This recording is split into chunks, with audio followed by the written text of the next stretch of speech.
Welcome to Stadium BS. For more information, check out www.castellonms.com.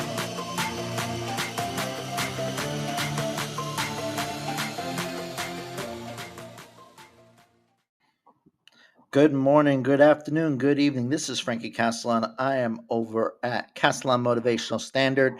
My site, my link tree is www.castellonms.com, where you can get everything Frankie, including the kitchen sink and my hair follicles. 120 plus items is available on 6 different platforms.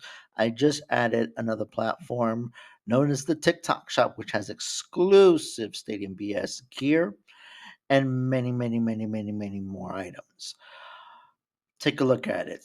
CastellonMS.com. If you want a bundle deal, let me know. This episode, Season 2, Episode 1, is sponsored by Molly B's Cookies. Molly B's Cookies bring creative, unique cookies straight to your pantry. No cookie shop required. With bold, unforgettable flavors, they're the ultimate treat for any occasion.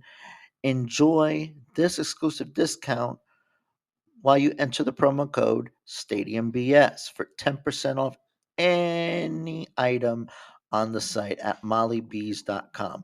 That's mollybees.com, mollybees, all one word, .com, and use promo code StadiumBS, all one word.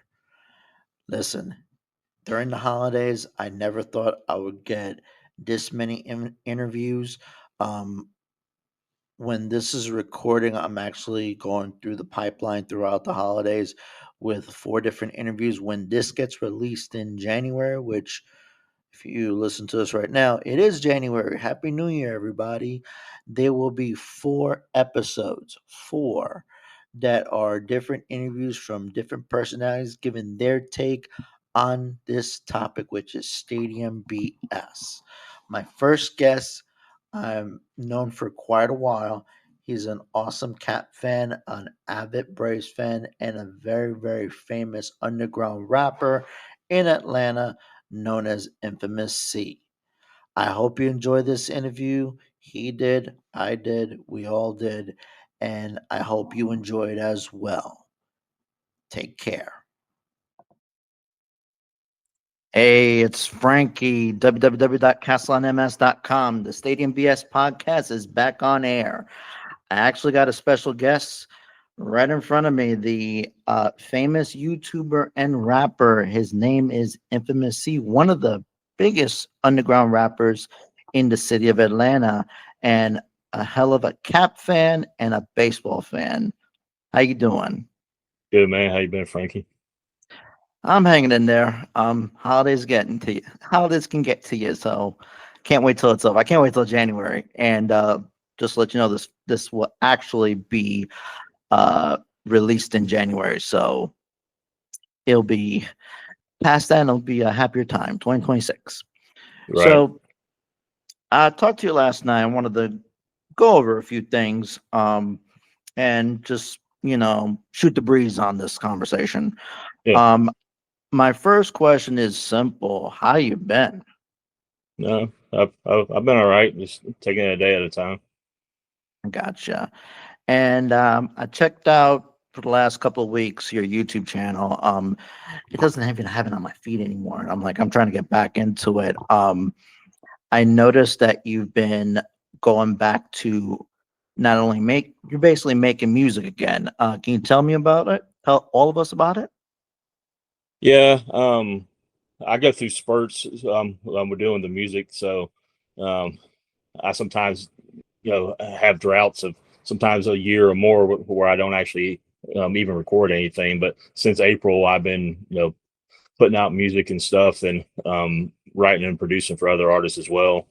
Then I have stuff from my Infamous C upcoming album that I need to get finished up to. I have a song with DMX coming out the beginning of next year. Ooh, that's awesome. Name some of the artists have you worked with?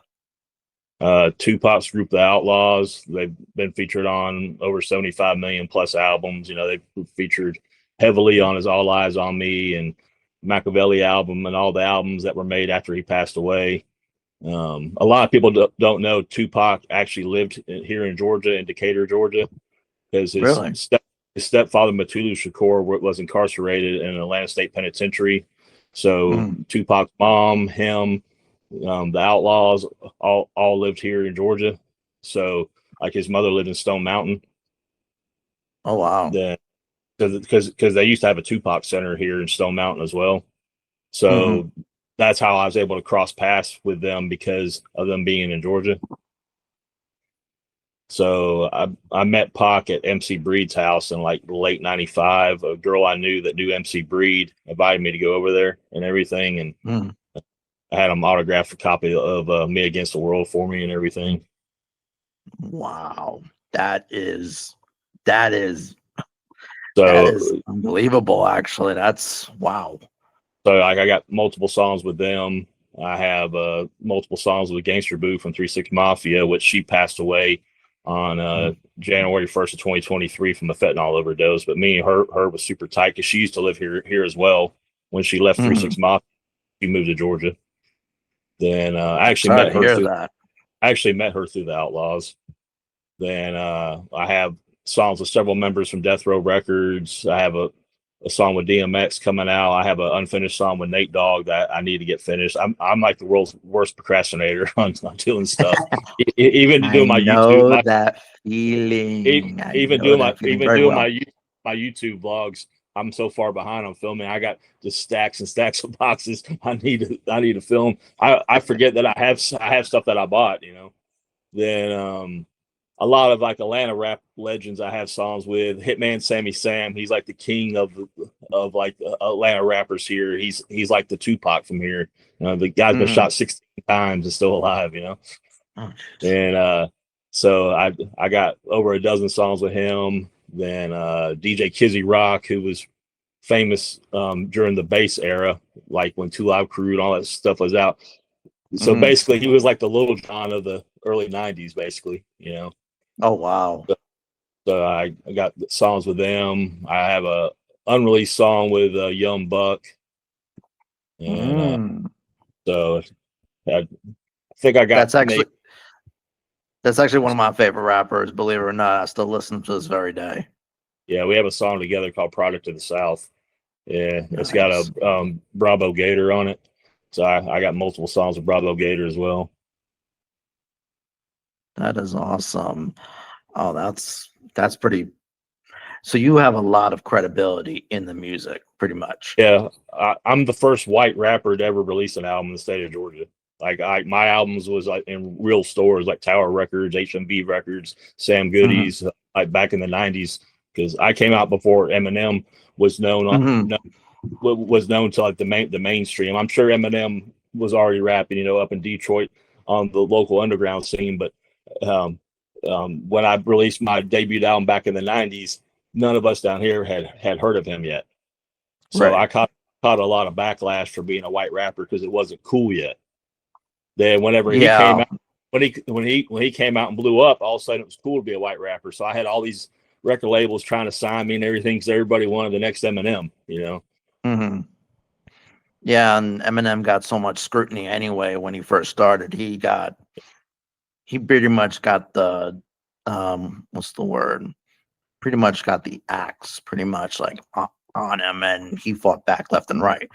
And now he's pretty much a legend now. But you doing what you're doing and being consistent with it, that's very impressive, even with all the backlash.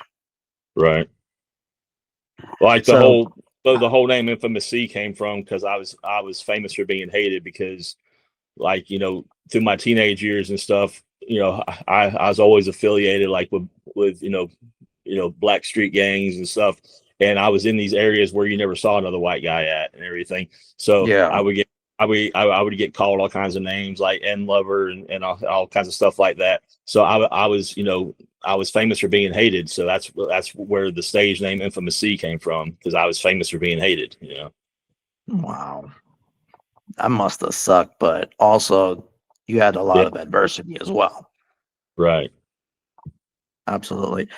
It just dawned on me, and I'll probably be putting up a logo on the screen. How we encountered through the cap community, as both of us can, like as the audience can see on YouTube, we both are wearing fitteds. I'm wearing my Right. South Africa hat. You're wearing the Rome Emperors, Right. and so we have a common ground on that. But what was hilarious about it, one, I think you had did one of the giveaways. I think it was a cap. It was like you were giving away a cap from Hat Club. I don't remember exactly. It was quite a few years ago. Yeah, I know And I've done multiple giveaways when I would do like different milestone videos, or if we reached like certain mhm, members in the Facebook group, I would do giveaways. So mhm. it's probably one of those two situations.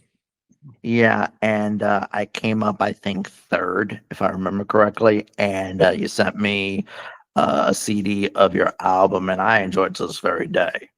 appreciate that. Yeah, and I have the autograph. I have everything. I have it nicely put away right now. Yeah, So, because you never know, it'll come up in value and be like, yeah, this one.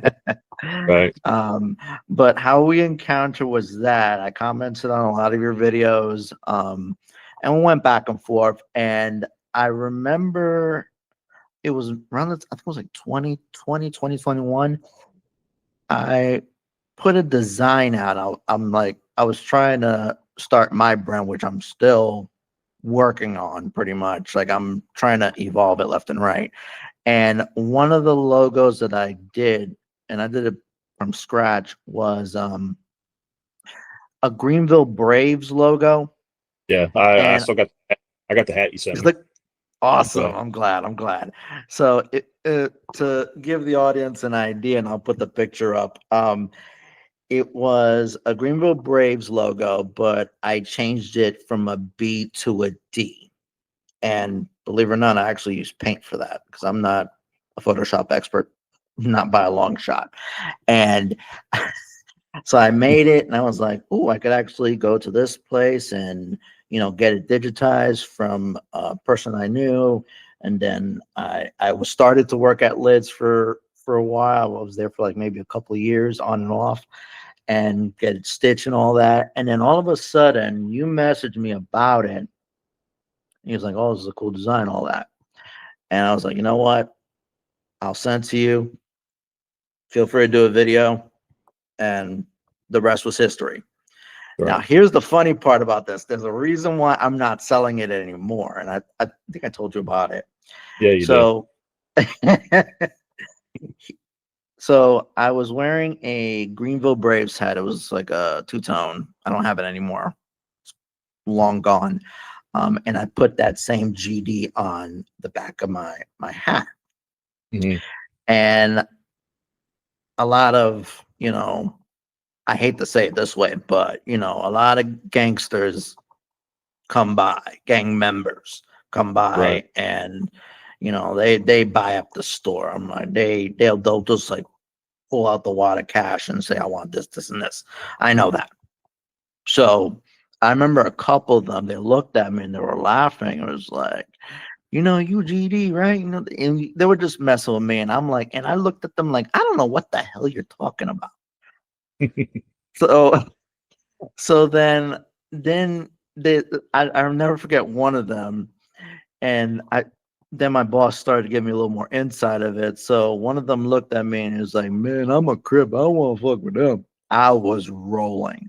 Then my boss explained to me, I was like, "That stands for Gangsta Disciples." And I was like, "Are you shitting me?"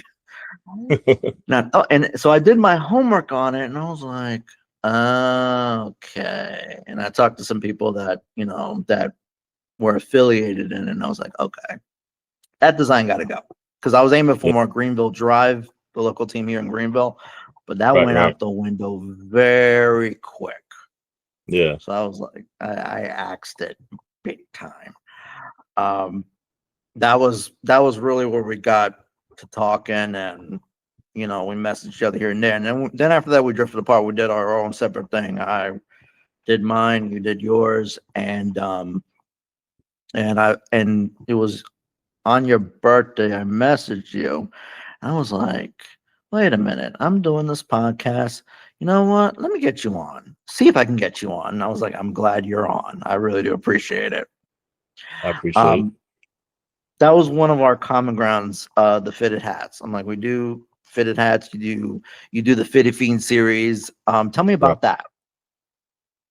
When I first started like the YouTube channel, I didn't know if I wanted it to be strictly a sneaker channel. Mm-hmm. And so when I first started it was influenced by a lot of like the sneaker YouTubers I'd watched, like Kais Omar and A Sneaker Life and Name Brand, who's from Canada. Then there was a guy going by the name of The Real Ray Ray, which later changed to his real name, Tom Stefanik. And so I originally was focusing on sneakers, but I had the idea, what if I started to do videos that were fitted related, because there didn't really seem to be anyone really making videos like that. It was like me and Sean Stay Fitted was basically like the two, like I would say, Yeah, we may not been like the originators, but I think we were probably amongst the first to do like fitted, like YouTube, I guess you would say. Then whenever the whole pandemic hit in 2020 and everything, in the fitted market became like the sneaker market, and fitteds were selling like crazy, and all these people started doing hat videos all of a sudden, Yeah, I'm like, it's becoming the biggest thing. It still is to a degree. It's dropped off, significantly, but like from probably 2020 to 2022, it was pretty nuts. Because like I remember being on Hat Club waiting for like a Prado drop and sell out like in less than 60 seconds. It's like, damn, it's like Jesus. It's like the Jordan game. It was funny. I got invited back. It's funny, ironic that I got invited back to work seasonal at Lids after my current job was shutting down because I work in a factory, and I noticed that the demand of fitteds is still there, but they're not supplying it. You know what they're supplying a lot of? Thinking that it's going to be the next trend? Which one? A-frames. A-frames, yeah. I noticed Hat Club's pushing those heavy. Oh, Lids is too. Yeah. The many designs I've seen, oh my goodness. I was like, I don't mind A-frames. I have a couple of my own. I have a custom one that I did that I got from my wife a while back. But you still have the main customer who buys fitted, so they get frustrated and they leave, or they go a different source. The 5950 looks the best on me because I have a big head and everything. So like like those ones that have like the heavily curved bill, it don't look right on my head. It looks like you washed the hat and it shrunk or something, whatever. So it just doesn't look right on me. So because I just put like the slightest curve to mine, because I don't keep it 100% straight. I just slightly curve it. I still got one of those perfect curve devices that Lids used to sell back in the day. Oh wow! I'll put my hat in it like the day before I want to wear it. Yeah, those are crazy times. It's really has dropped off the fitteds. Yeah, I'm like, it's an involvement. Even the sneaker game's like been pretty much dead. For 2025, there's so much hot stuff still sitting. Well, I read an article, and I think it was through one of these sneaker blogs. I don't remember exactly. I think it's Nice Kicks. I don't remember, but read the article, and the fad is now comfort.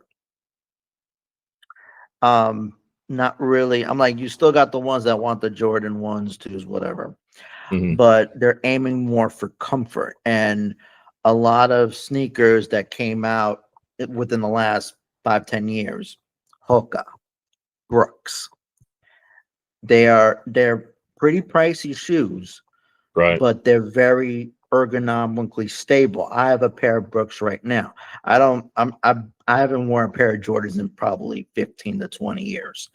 Right. Because I'm getting older. I need comfort, and they're aiming for that dynamic now. Right. But you'll still see some that still want to rock and match up. That's not going to go away anytime soon. It's Right. just that times are changing. Even from Right. 5 years ago, it's changing a lot. Yeah, I've even So, noticed like when I go to sneaker cons, the crowd isn't what it used to be, you know. oh yeah, a lot's changed. A lot has changed. And I keep on thinking to myself, I'm like, to me, yes, it was 5 years ago. Yes, it was 10 years ago. Yes, it was 25 years ago. And I'm like, where did the time go? Right. And that's evolutionary all around pretty much. And it's like, okay, we have to get to where we're at.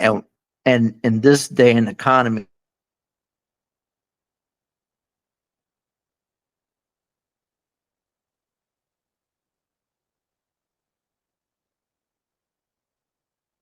this podcast is not because I'm broke, but what can we do in order to what's the word? Have a business compromise. Like, I go to a lot of minor league games, and I'm going to go into the baseball in just a moment. But I go to a lot of minor league games because they Yes, come sir. out with deals left. They come out with deals left and right. Mm-hmm. They come, I'll get a free ticket here and there, and I'll pay for a couple tickets and bring my kid along. Very affordable. Sometimes merch and food can be pricey, but it's at a reasonable level. And I know that you're a diehard Braves fan, so I know that you've experienced, or maybe correct me if I'm wrong, you've been through all three stadiums Yeah, I have. throughout the time frame that the Braves were there. Yeah. Braves are there. Right. Which one was your favorite? Maybe Turner Field because I'm a big autograph collector, Mhm. and you had better access to the players at Turner Field because like where the player parking lot was, you actually could walk up to the parking lot. There was a fence keeping you away from the players, but you could yell at the player, and if they wanted to, they could come over to the fence and sign for you.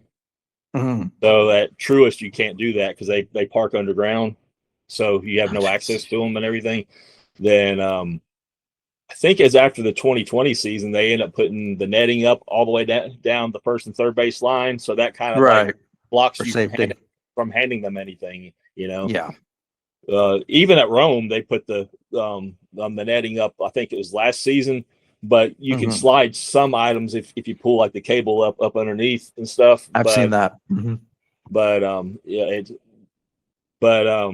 Turner Field for me was probably my favorite just because of my access to players and everything. Then because like when I went to Fulton County, I was a kid, and that's back when the Braves sucked really bad in the 80s. Yeah. So there'd be like 4,000 people in the stadium. There'd be more people there to cheer on the visiting team than the Braves. Like you could Yeah. buy a general admission ticket and basically sit wherever you want, and the ushers wouldn't do anything to you just because Oh, yeah. all the seats were empty. Yeah. I've had those days. Oh my goodness. I'm like, when I was in New York, I'm like, I think a long time ago when I was a little one, um, we used to go to Shea Stadium and Yankee Stadium, and it was the early 90s. This is Mhm. before either of them were good. Yeah, And you're talking about the Bronx Zoo with all the dysfunction, which I found out later on through the documentary, and the Mets they were trying to pull out big bucks and bring in, if I remember correctly, Vince Coleman, Bobby Bonilla, and they were another disaster up until the mid to late 90s when the Mets were coming up, going to the playoffs, and then the Yankees, obviously, with their dynasty. right. So I know how it feels. Know how Yeah, it feels big time. So Turner Field, I did go to Turner Field a long time ago. yeah. I remember driving into Turner Field because we were staying over at a friend's house in Peachtree City, Mhm. and we drove in, and obviously it's the Summerhill neighborhood surrounding it, and I'm driving. It's an afternoon game, and I'm driving. And I'm like, am I supposed to be here? Am I supposed to park Yeah, here? yeah, yeah. Which is now completely revamped. Yeah, it's Turnerville is in a rough area. Oh, well, I think they definitely revamped it thanks to the Georgia State. Right. I want to go back. I actually want to go there when they opened the new stadium they're building. yes, the baseball stadium at Fulton County. Yeah. That's gonna be that's gonna be really nice. I'll give it to you. That's a historic landmark right there. Well, go ahead. Like Truist is nice and everything, but just for me personally, because I like to get autographs, it was kind of cool there for the first several years because they used to do alumni Sundays. They still do alumni Sundays, but you could bring stuff, and the first 200 people in line were guaranteed autographs. So, so it was nice to get the alumni autographs since it was harder to get the current players. But I think in 21 they ended up collaborating with this guy that does private signings, and they stopped you from being able to get your own personal items signed on these alumni Sundays, and they would supply like a pre-made picture supplied by the Braves to get signed. And if you wanted to get your own personal item signed, you'd have to go through this private signer guy and pay a fee to get your stuff signed. So that ended up being the death of that. I'm a person that likes to wear fun t-shirts. I wear a lot of Marvel. I wear a lot of Star Wars. I wear maybe Simpsons and SpongeBob. And I like to get them through oldglory.com. Oldglory.com offers 300,000 items for music, sports, entertainment, and pop culture fans, featuring officially licensed merch from iconic bands to top sports teams. Discover your perfect fan gear and save with my exclusive discount at oldglory.com. So I found a couple things that I want to check out on the site, and they actually have the old school Marlins t-shirt. Not the one that's teal, but the one that they went into Miami. Welcome to Miami. So I'm looking forward to getting some of that, along with other items such as Yankees gear that I'm sad that they didn't make the playoffs, but I'll still get the gear. Get it at oldglory.com, and also use my promo code STADIUMBS. You get 15% off your order. That is promo code STADIUMBS for 15% discount out of the order. Check them out. oldglory.com. Check them out now while supplies last. And that's the thing that bothers me, and this is why I get aggravated. If you haven't looked at my previous episodes, I go on a rant basically how sports is evolving, especially baseball, of what they're pulling out of the true fan. They're putting a fee for everything, like you just mentioned. And the Braves, I've seen Truist Park. I've driven by it. I'm like, I go to the area more times than you think. Okay, I have my in-laws live in Gwinnett. Okay, and done the AAA, and I've driven by Truist. But what bothers me is how much more that the team is asking of us. And right. there's no such thing as loyalty anymore. And my first couple of podcasts was involving the Athletics. The Athletics were a huge detriment in baseball, pretty much, because you had a loyal fan base in Oakland, and now you're going to go to Las Vegas in order to attract tourists, pretty much, and try to be fancy, pretty much. And the Braves were one of the very first to expand on their horizon with real estate. I've never been in I know you have. What do you think of that? The whole battery. It's a very nice area and stuff, and it's not like when you leave Turner Field at night, you have to worry about if someone's going to like mug you going to your car and stuff, because Yes, true. it's a totally different environment and Mhm. everything. But everything's just so costly. Even because I was a season ticket holder up until 2021, and Mhm. several people canceled their season tickets for 2026 because they were doing a 27% price hike. Oh, So jeez. so they end up losing a lot of season ticket holders after this 2025 season, due to them jacking the prices up that high. Yeah, and mind But you, they're getting. Go ahead. I'm sorry. it's a nice little spot. The parking, can get ridiculous if you don't get there, early enough, Mhm. because they don't have the same parking availability close by like Turner Field had. You know, Mhm. So like the red deck is like the best spot to park, but if you wait too close to the game, it's already gonna be full. Then Right. then they have all these other parking spots that can be a quarter mile away that you got to walk from. But Yeah. they got a lot of restaurants and neat little shops and everything all around it and stuff. They have like baseballism. Then they had a place called Threads that sold like Brave stuff that were done like in more like vibrant colors and stuff. Yes. But they're actually closing that store and moving it into the stadium, because I was up there probably less than a month ago. They had like a 40% off sale because they were moving, Oh so the my goodness. entire store is 40% off. Oh my goodness. So basically, they're doing the 27% price hike in tickets.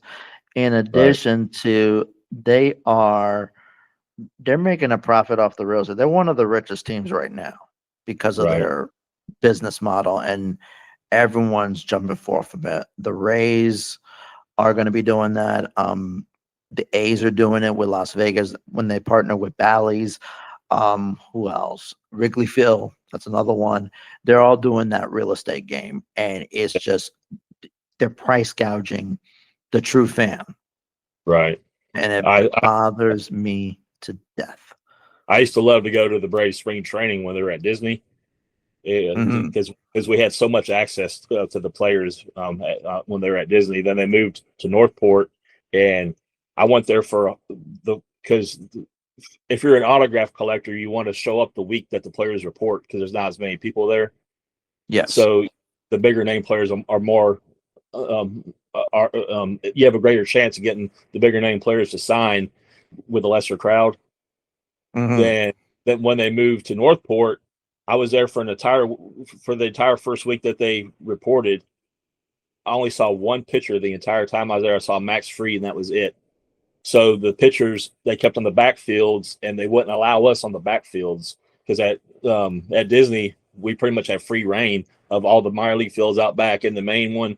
And there's days I think I had a day where I racked up 140 autographs in one day. But Wow. I got less than 100 autographs in that whole week when they their first year at Northport. So I decided I wasn't going to go there anymore because it wasn't worth it to me anymore. True. Yeah, the old school stadiums. I'm like, and I can go back up to maybe the early 2000s. They were easy access. I remember Sarasota when the Reds were playing there. I remember Bradenton with the Pirates, Lakeland with the Tigers, and even Disney. I went there as well with the Braves. Right, Um, they were they were like hands-on experiences. right, Now going over to now with these all new stadiums. Now, the one that was so difficult to get an autograph, believe it or not, actually, it's not a surprise. It's the Yankees, and right, their spring training facility is pretty much they have tunnels, and you cannot have access at all to autographs. Pretty right, much, they have all these training fields surrounding it, and they'll try to get an autograph, but it is next to impossible. There was the neighboring field that the Tarpons played in this past year. I remember a few of them. a few of the Yankees playing there. I think I saw A-Rod taking batting practice, and you cannot get an autograph to save your life. You would have to like push something through the chain link fence to get it, and they wouldn't acknowledge you. It's a crying shame. It's very cutthroat too, because I've had situations where I try to be the nice guy and let the kid go before me, and that ended up being the last autograph they signed. I was like, I screwed myself. Yeah. Then I've been knocked into the fence before because of Acuna coming over to sign, and I would get him, but his autograph looked so terrible. The free version he was giving, it would, if you wanted to get it authenticated, it wouldn't pass because he just scribbles on your stuff. But I got shoved into the fence, people reaching over me and everything. It was ridiculous. It was like throwing food into a tank full of piranhas. Yes, pretty much. Because you got all these eBayers out there that flip autographs out there, and they're not like actual true fans. They're going after the money players, Oh, and that's across the board. That's why I don't even, and I hate to say it, it's like I don't even want to touch the NFL. I remember, speaking of trying to flip, I worked security for the Super Bowl in Tampa. It was Super Bowl 43 when the Steelers won. And I'm like, it was packed house, so all the celebrities, etc. I'll never forget this one man. This one man was at the exit when we were like trying to get everyone out of there. And he was asking people for their pay stubs, hear me out, their ticket stubs, their old-fashioned ticket stubs for like $10 each. And he had a stack this big. Mm-hmm. He was going after eBay. Yeah, all those ticket stubs. And I was at Bryce Harper's professional debut, which was against the Rome Braves. And those ticket stubs were selling for $20 to $30 a pop, And I remember trying to get his autograph the first night as a pushing and shoving match outside the clubhouse. And I actually got him on the second night, but he just randomly picked and choose people to sign for. He actually had a guy with him with one of those counter things, so he was only allowed to sign X amount of autographs. So they're keeping that close of tabs on him. Major League and minor league, do better, please, because I've seen so many players be nice in the minor leagues, and they get to the major leagues and get the big contracts, and they just become like complete dicks, Juan Soto. Anyway, the same thing happened with Freddie Freeman. Freddie Freeman was super nice guy at Rome. Then by the time he got to Gwinnett, he's so. Then once he got to Atlanta, he dropped the pen. Like the only time you would ever get him for free was he would pick one designated day at spring training. He would sign for like 30 minutes, so you had to be the right place, right time, and he wouldn't sign again for free the rest of the year unless the Braves did a bobblehead giveaway and you had the on-field BP passes for that particular game. He would go through and sign the people's bobbleheads that had the on-field passes. Other than that, you were getting Freddie Freeman. Imagine him now in LA. Oof. Yeah, it's 10 times worse. Oh God, help me. So what was I going to tell you? Because I know we've been going on. What was your favorite minor league facility? No, the Rome Braves. Yeah, the Rome Braves is where I fell back in love with baseball. So I was hardcore baseball up until I turned 16. Then I ended up changing my focus from collecting baseball cards and baseball and stuff to cars. So I kind of lost interest in baseball. So from 91 till 2008, I kept up with the 95 World Series and everything. Every time the Braves went to the World Series, I kept up with that. But I stopped collecting during those years and stuff. Then in 2008, I was trying to find something different to do because I just had the same old routine. I saw a commercial for the Rome Braves. I didn't even know there was a such team called the Rome Braves. And so I looked them up. I was like that's only 45 minutes from where I live. So I went Right. and checked it out, and Hayward and Freeman were on the team. Oh But back wow. then, the Braves had all the hype behind Hayward, and Freeman Yeah, wasn't getting the attention that Hayward was getting. So that's true. so I got to interact with both of them when they were in single A ball, and I watched both of them change personality wise once they got to the majors and everything. But that's where I fell back in love with baseball, was at Rome. And I was kind of bummed they changed their name, but at least they didn't change their name to something stupid. Because like I wasn't a fan of when Gwinnett changed from the Gwinnett Braves to the Gwinnett Stripers, and their excuse for why they did it was stupid. And the other thing I thought was stupid about Gwinnett, they made the fans think that they were going to get to vote for the new name. So they announced the five finalist names. Then the day they did the new name unveiling, it wasn't even one of those five. It's like you just played the whole fan base, made them think they're going to be a Right. part of this. Y'all already knew you're going to name it this, Yep. Then And I'm not yep. a huge fan of Mississippi's new name. The Columbus Clingstones. I think that I don't know. I did buy the alternate hat that's all black with the peach color C on it. And I bought a couple T-shirts, but and I went and saw them play when they played Chattanooga up at AT&T Field in Chattanooga and everything. Which this is the last season of Chattanooga playing at that stadium. So I went up there twice whenever Columbus was up there playing primarily to get autographs. But. Yeah, that's it. It was around the same age for me. I fell out at I think 17, and I just went through this downward spiral from 18 to 22. And then after everything hit the fan, I started watching baseball again, because I was like, what else is left for me? So Right. I started watching the Rays after they went to the World Series. And then that's when the Yankees started climbing up. And I was like, maybe I should watch this team. Because I'm familiar with the New York Yankees. I was there for their dynasty. And I was like, through that dark time, I started watching the games. And I was like, you know what? I finally felt that peace. Now, fast forward 15, 16 years later, I'm in Greenville, South Carolina, and the only access I have, I refuse to drive the 2.5 hours to Truist. I'm like, it has to be like the last time I was offered to go to Atlanta, it was going to be for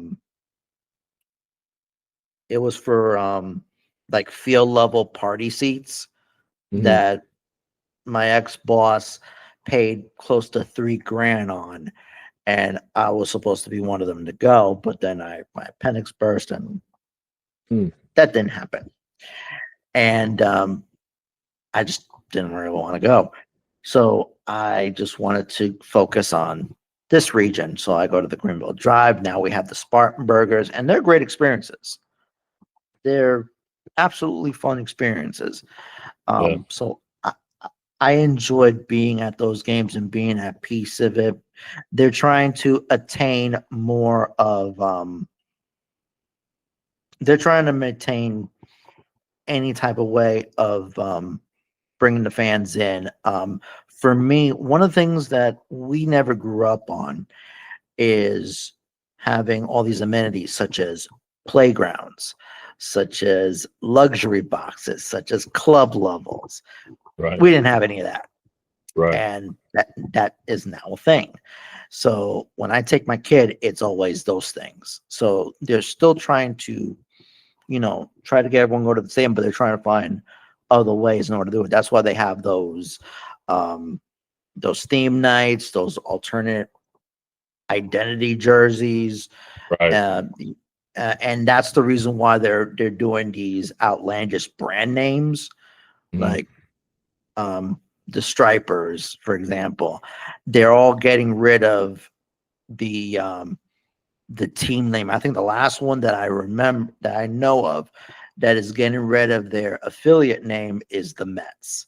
They're getting rid of Syracuse, and they're rebranding it. They're rebranding it to what the same thing that you were saying. Vote for your favorite name contest. I don't know. So they're getting rid of all that because they want to lure anybody in. I was told from an inside source from the Braves that the Braves minor league teams, with exception of the Gwinnett Stripers, were changing their names because the Braves sold their minor league teams a few years back, and the new owners were having to pay royalty rights to use the Braves name. So by them changing their name, they didn't have to share any of the revenue off of merchandising and stuff and everything. So with exception of the Gwinnett Braves going to the Gwinnett Stripers, that still was under the Braves ownership during that time period. But all the other teams, that was the reasoning behind it, because of merchandise sales and that, because they completely erased any evidence of the Braves name at the Rome Braves Stadium, which it was State Mutual Stadium, but it's now like Advent Health Stadium now or something like that. But the final season of them being Rome, like they were selling the fitted hats for $5, and they were selling stuff off the wall in the team store. They had a framed Mother's Day jersey from Kyle Rose, which I know him personally and remembered him playing with Rome, and his autographed, framed, and everything. I said, how much for that? They said, make us an offer. So I lowballed them. I said, $75. They said it's yours. I'm like, whoa. Then they had like a newspaper article from the 2003 season, which was their first year there, and they won it all when Rocket Wheeler was their manager, and they had McCann and Frank Hoare was on that team. So they had the newspaper article from when they won that, and I offered them $25 for that. They took it. It's like any price. I actually bought 2 of the clubhouse seats from the Rome Braves locker room and everything too. I think I had to pay like $75 a piece for those. That's not bad. But it's got the Rome logo, it's cushioned and everything. I was trying to get my hands on as much as I could. And that's great. That's that's a collector. I mean, you're a collector. You value this. You value this very much. You just made me think, adding 2 and 2 together. A lot of I think like close to 50 plus teams are owned by a firm called Diamond Baseball Holdings. Excuse me. Yeah, they actually bought the Braves. Yep, they bought all the Braves franchises among many others, and pretty much they're a private equity firm. So they're trying to cut costs as much as they can in order to make a profit. So pretty much, I'll buy your team for $5, but I'm gonna sell for $50, pretty much. And licensing, they don't want to pay that licensing. They'll give it to the Braves. So that's the trend that we're going with right now, and that's pretty much how the way it is. It's now, how is it going to end up in a few years? I don't know, because their minor league renewal for their affiliation is in 2030. So, and then we also got the CBA to worry about in ending of 26. So there'll be a lot of changes along the way, and seeing of how to minimize your costs to maximize your profit and make the players happy, either or. Anyway, last thing, I know a while back you did a video involving your cancer diagnosis. Right. I have not heard anything since. How has it been? Are you in remission? Is everything getting better? I'm not in remission. It hasn't changed at all. So I went to the ER in October of 2021 because I had blood in my stool, and they did a CT scan on me, and they found a mass in my body. So they admitted me, and I was in a regular room for like a day. Then they moved me to ICU because they couldn't figure out where I was bleeding from, and they were scared if it ruptured, they wouldn't be able to save me if I was in a regular room versus being in ICU. Yeah. So I got moved to ICU and everything. They ran all kinds of tests on me and stuff. They determined I was bleeding from my small intestine.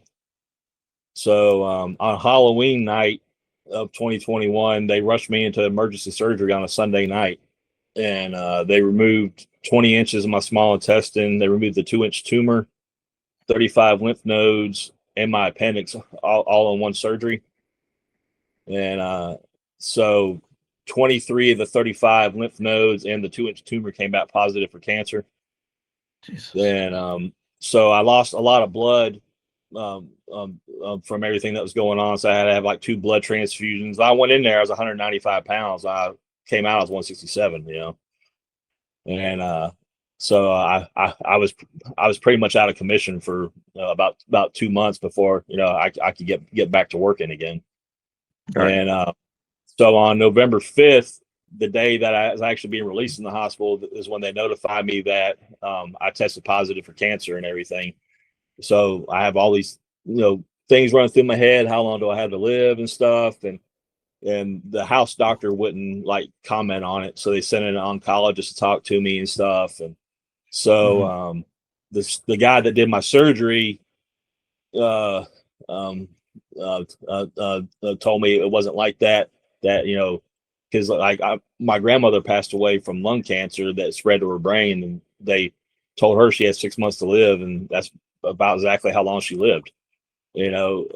So I had all these thoughts running through my mind and not knowing what to expect and stuff. So they thought they removed everything, and one of the symptoms from the cancer, it sends off these hormones that will make my neck and face get flush red, and I never timed like how long it lasts for or anything, but I can feel when it happens.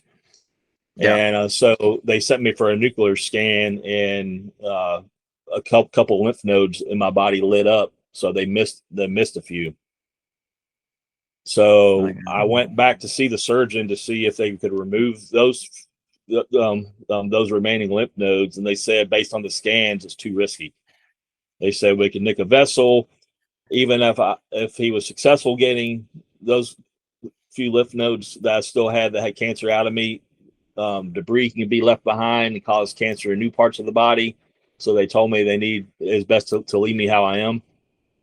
So I have to go every 28 days for an injection, which is like a chemo cocktail that's supposed to help contain it so it doesn't spread.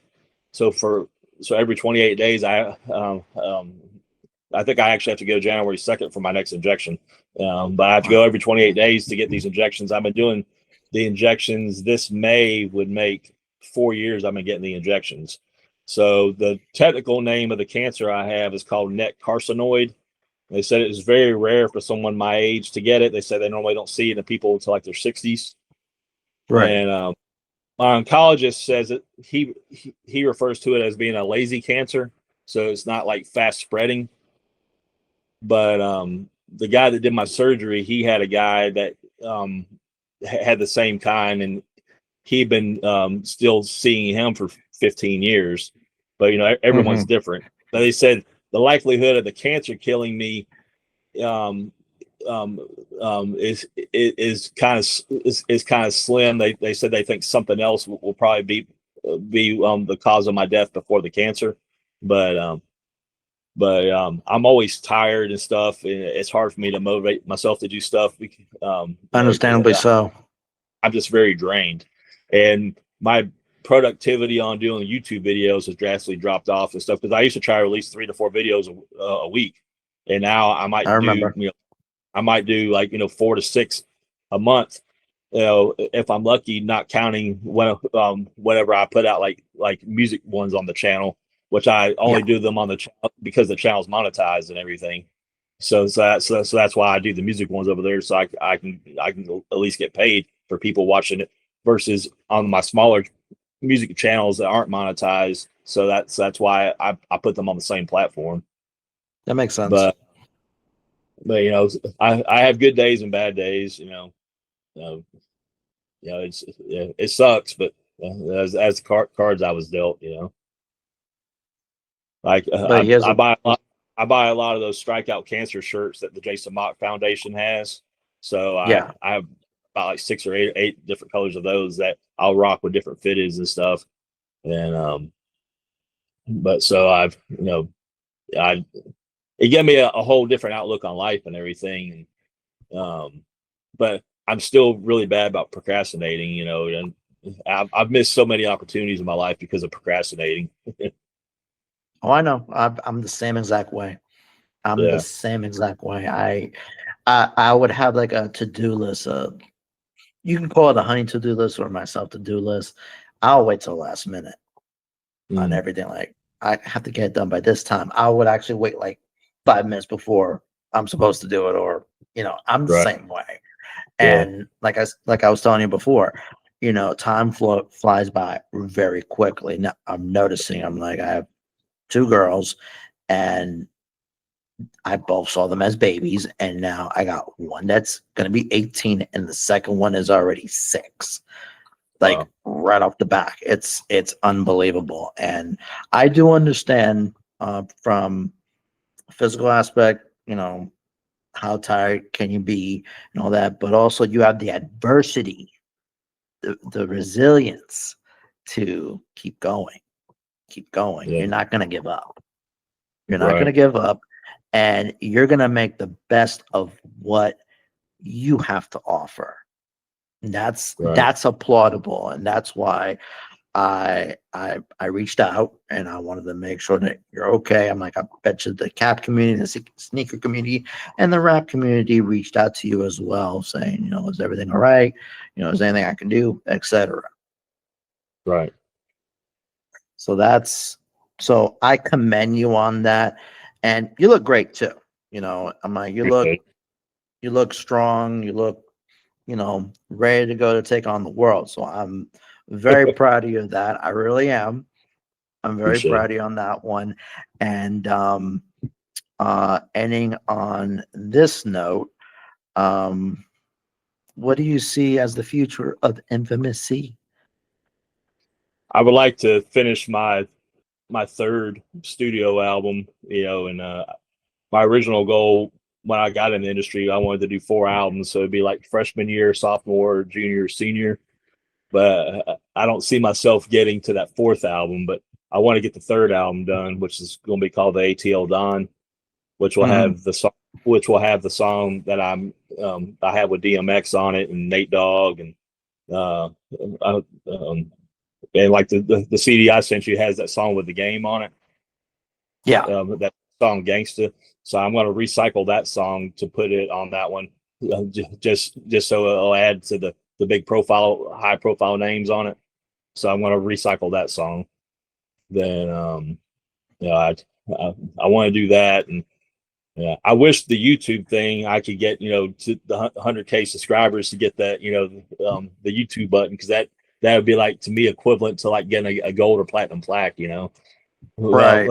In the music industry, to me, because I never reached that status in the rap game. Like, I've sold 150,000 albums in my career, like actual like physical CDs. Then I got over Yeah. 18 million streams. But the industry's changed so much, because Yes. back when I first got in it back in the 90s, if you had a song that somebody liked, they were forced to buy the whole album. I So remember. because I own my own record label, I didn't have to share any of the money, so I would wholesale the CDs to the retail stores for $10, and it cost me about $2 back then to press up one copy. You could get the cost down if you pressed up larger quantities, but I was doing everything independent, so Mhm. it cost about $2 per CD. I was wholesaling for 10. The stores would mark them up to $14.99 to $17.99, just depending Yeah. on where it was at. Usually the malls would charge more for them. So I was making roughly $8 profit per customer. Then Mhm. here comes iTunes. So now that customer that was forced to buy my whole CD will now only buy that one song off iTunes for the For like a 99-cent dollar. download. Yep. So iTunes would keep 25 cents of that, they pay me 74. So now I've gone from making $8 a customer to 74 cents a customer. Then they introduced streaming, so people quit buying digital downloads. So now I'm trying to remember on Spotify, I think you're getting paid like 0.001 cents per stream, and it takes 150 streams. Takes 150 streams to be equivalent to one digital download. So like to go gold in the music industry off of streams, you have to have 75 million streams of that one song, or that album has to have 75 million streams to be certified gold. And to be certified platinum now, you have to have 150 million streams to have a platinum song now. Make sure you follow him, Infamous C, on the Spotify. I follow him as well. Take a look at his music. Yeah, appreciate it. Awesome. Man, Paul, Infamous C, I like calling you Paul. It's cool. Yeah. It's been an absolute pleasure. We need to do this again sometime. Yeah, most definitely. Let me know. I'm like, even during the baseball season, we'll BS about the Braves. You know how to find me, you know how to reach me, and let's do this again. Yeah, man, no doubt. Let's do it. All right. Take it easy, man. Thanks for having me on. Absolutely. Thanks for coming on. All right, man. Anytime. Thank you so much for listening. I really do appreciate it. It was an awesome conversation with Infamous C. Take a look at his stuff, Trenz Unltd. I'll have all the descriptions on the very bottom. Before I let you guys go, the ending sponsor is brought to you by the Strong Coffee Company. Very, very good coffee that will help you the ins and outs of your day. Strong Coffee Company. Elevate your coffee routine with the Strong Coffee Company. The Black Instant Blend and lattes both features organic coffee, proteins, MCTs, and adaptogens for sustained energy and mental clarity. When you go on the website to strongcoffeecompany.com, enter my promo code StadiumBS for 20% off any product on your order. Take advantage of it. Use promo code StadiumBS for 20% off any item on the Strong Coffee Company's website, strongcoffeecompany.com, where you start your day off right.